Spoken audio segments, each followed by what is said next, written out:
বাংলার বৃন্দাবন যাকে বলে, আজ বৈঁচি থেকে গ্রামের রাস্তা ধরে গোপালদাসপুরের সেই বৃন্দাবনেই যাচ্ছি, যেখানে আছে রাখাল রাজার মন্দির।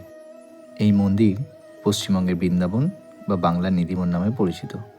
এর একটা সুন্দর ইতিহাস রয়েছে, তা শুনলে সত্যি শিহরিত হতে হবে। আর আগে দেখে নিই সেই রাখাল রাজাকে। রাখাল রাজার বাঁ হাতে ক্ষীরের নাড়ু, ডান হাতে লাঠি।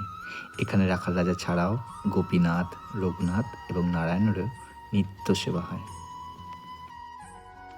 এবার বলি সেই ইতিহাস।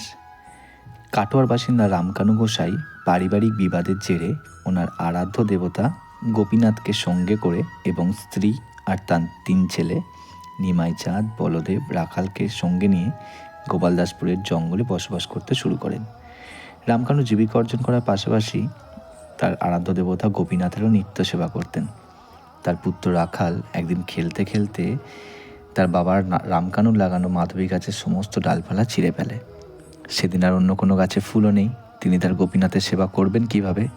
তখন বাবার ভয়ে কোনো পুত্র স্বীকার করলো না কাজটা কে করেছে। রেগে গিয়ে রামকানু অভিশাপ দিয়ে বসলেন, যে ফুল ছিঁড়েছে 3 দিনের মধ্যে তার মৃত্যু হবে।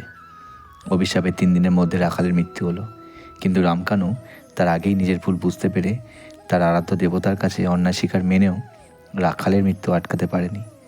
রাখালের মৃত্যুর পর তিনি বৃন্দাবনে যাওয়ার উদ্দেশ্যে বেরোন।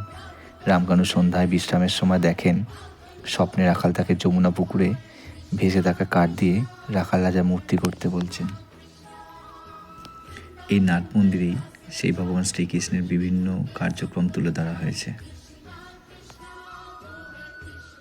সূর্যাস্তের পর এখানে আসা নিষেধ, কারণ কথিত আছে রাখাল রাজা তার ধেনুদের নিয়ে তিনি এখানে চড়ান। হাওড়া বর্ধমানের মেন লাইনে বৈঁচি স্টেশন থেকে নেমে গোপালদাসপুরে আসা যায়। জন্মাষ্টমী, দোল পূর্ণিমা এখানে প্রচুর বড় উৎসব হয়।